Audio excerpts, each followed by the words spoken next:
L'examen des mains dans l'évaluation de l'appareil digestif.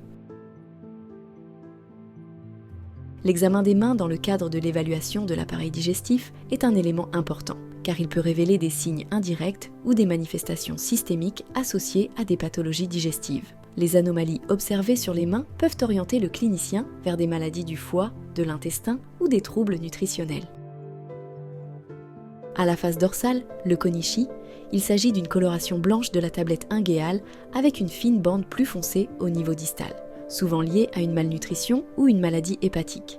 Lignes de Mürzecke, qui sont des bandes blanches sur l'ongle. Elles indiquent une hypoalbuminémie, souvent liée à une malnutrition ou une maladie hépatique. Koilonishi, ongle en cuillère, peut être dû à une carence nutritionnelle.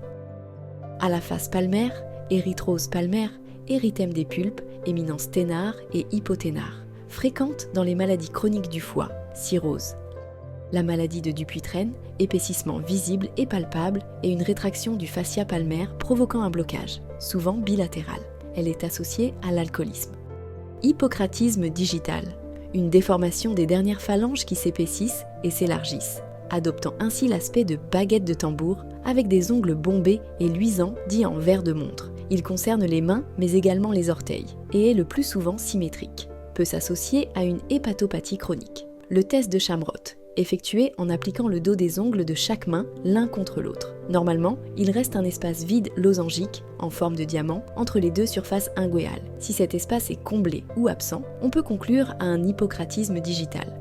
Astérixis, mouvement anormal, irrégulier et asymétrique, au contraire d'un tremblement. Recherché en demandant au malade de tendre les deux membres supérieurs au-dessus du lit, poignets et doigts en extension. L'astérixis est une alternance de chute du tonus et de reprise. On observe alors un mouvement de flexion lente, puis réextension rapide du poignet avec abduction des doigts. À noter que l'astérixis n'est pas spécifique de l'IHC et peut se rencontrer dans les autres encéphalopathies métaboliques. Insuffisance rénale, respiratoire avec hypercapnie,